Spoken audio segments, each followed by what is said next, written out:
As orações em homenagem a antepassados, feitas pelos descendentes com muito macotô, a prática de virtudes e o empenho na salvação do próximo são atitudes que promovem a purificação do espírito ancestral de suas máculas e impurezas. Essas orações deixam-nos imensamente alegres. Por essa razão, essas atitudes constituem uma forma de retribuição aos pais que estão no mundo espiritual e adquirem um significado muito maior após a morte do que em vida. Purificação dos ancestrais. Ensinamento de Meixo Sama, Evangelho do Céu 4, página 137.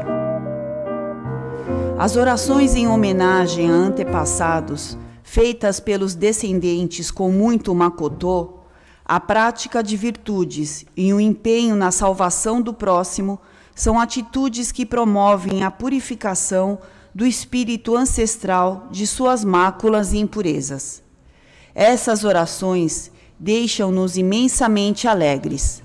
Por essa razão, essas atitudes constituem uma forma de retribuição aos pais que estão no mundo espiritual e adquirem um significado muito maior após a morte do que em vida. Questionamento de membro proferido por ministro.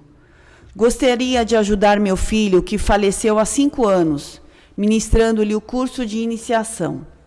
Meixo Sama, não há necessidade. Nesse caso, por ser o espírito de um bebê, ele não conseguirá compreender nada, se ainda estiver no plano intermediário. O melhor é que a mãe estude mais os ensinamentos, pois ainda não os entendeu verdadeiramente.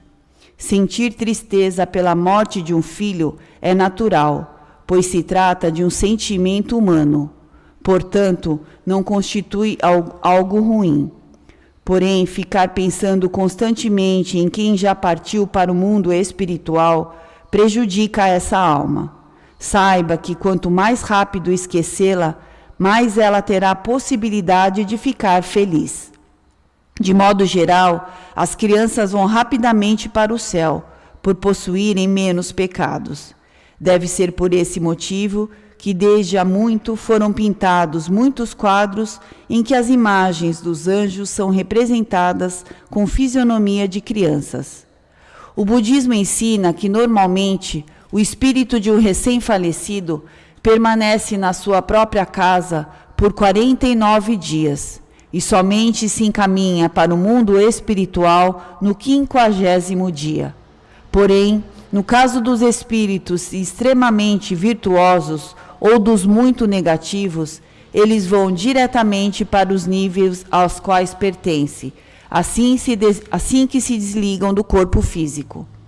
No instante em que a alma se dirigiu para o plano invisível, ou seja, após 50 dias, o melhor é esquecê-la. Eu sei que é um tanto difícil fazê-lo assim tão rápido, mas é importante ter a ciência de que o fato de saber essa verdade já consiste em uma grande ajuda. Lembrar-se, no entanto, do aniversário de falecimento não é um problema. Já as fotografias penduradas ou expostas da pessoa que partiu recentemente devem ser recolhidas, mas poderão ser exibidas novamente após 10 anos da sua morte. Para ilustrar melhor esse assunto, contarei uma história budista.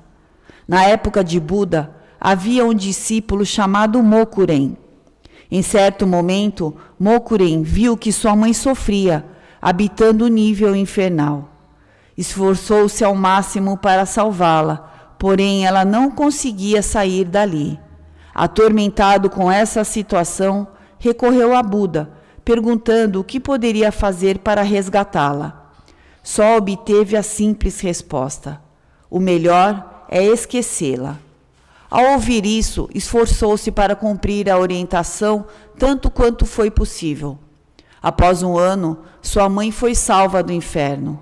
Nessa hora, sua mente se iluminou e ele refletiu: eu estava errado em querer salvar a minha mãe apenas com minhas forças. A minha missão é a salvação da humanidade.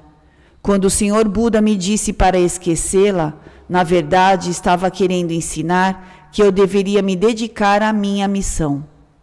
Portanto, uma mãe que tenha perdido um filho deve se dedicar a Deus, trabalhando na salvação da humanidade. Ficar sempre pensando na criança faz com que sua alma seja puxada para esse plano, o que impede a sua salvação.